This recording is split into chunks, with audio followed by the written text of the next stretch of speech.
slipped back into my trance, and my mind played lazily with the phenomenon of Harold Ingledew. This drinking of his was so out of character. He was a tiny mouse of a man, about 70 years old, and when he came into the surgery on an occasional market day, it was difficult to extract more than a few muttered words from him. Dressed in his best suit, his scrawny neck protruding from a shirt collar several sizes too big for him, he was the picture of a meek and solid citizen. The watery blue eyes and fleshless cheeks added to the effect, and only the brilliant red coloration of the tip of his nose gave any hint of other possibilities. His fellow smallholders in Thurby village were all steady characters, and did not indulge beyond a social glass of beer now and then, and his next-door neighbour had been somewhat bitter when he spoke to me a few weeks ago. "He's now but a bloody nuisance, is old Harold." "How do you mean?" "Well, every Saturday night and every market night he's up roaring and singing till 4 o'clock in the morning." "Harold Ingledew? Surely not. He's such a quiet little chap." "Aye, he is for the rest of the week." "But I can't imagine him singing." "You should live next door to him, Mr. Herriot. He makes an hell of a racket. There's no sleep for anybody till he settles down." Since then I had heard from another source that this was perfectly true, and that Mrs. Ingledew tolerated it because her husband was entirely submissive at all other times. The road to Thurby had a few sharp little switchbacks before it dipped to the village, and looking down I could see the long row of silent houses curving away to the base of the fell, which by day hung in peaceful green majesty over the huddle of roofs, but now bulked black and menacing under the moon.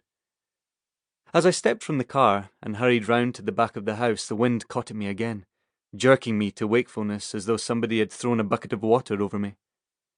But for a moment I forgot the cold, in the feeling of shock, as the noise struck me. Singing.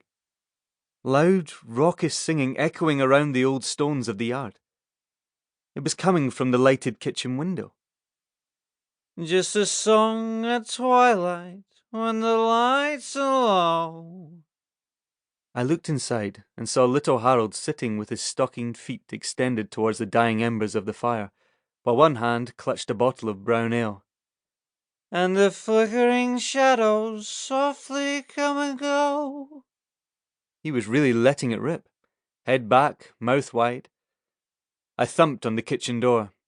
"Though the heart be weary, sad the day long," replied Harold's reedy tenor, and I banged impatiently at the woodwork again. The noise ceased, and I waited an unbelievably long time till I heard the key turning and the bolt rattling back. The little man pushed his nose out and gave me a questioning look. "I've come to see your sheep," I said. "Aye." He nodded curtly with none of his usual diffidence. "I'll put me boots on." He banged the door in my face and I heard the bolt shooting home. Taken aback as I was, I realised that he wasn't being deliberately rude.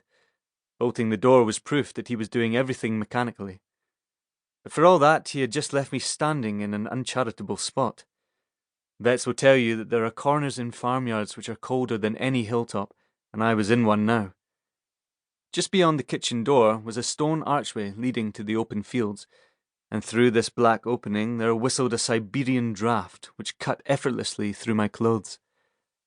I had begun to hop from one foot to the other when the singing started again. "There's an oat mill by the stream, Nellie Dean." Horrified, I rushed back to the window. Harold was back in his chair, pulling on a vast boot and taking his time about it. As he bellowed, he poked owlishly at the lace holes and occasionally refreshed himself from the bottle of brown ale. I tapped on the window. "Please hurry, Mr. Ingledew."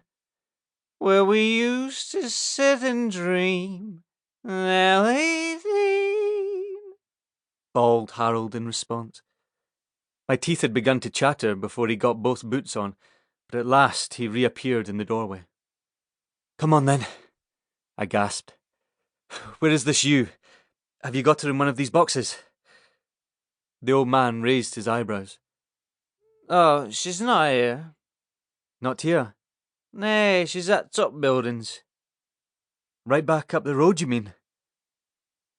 "Aye. I've stopped off on the way home and had a look at her."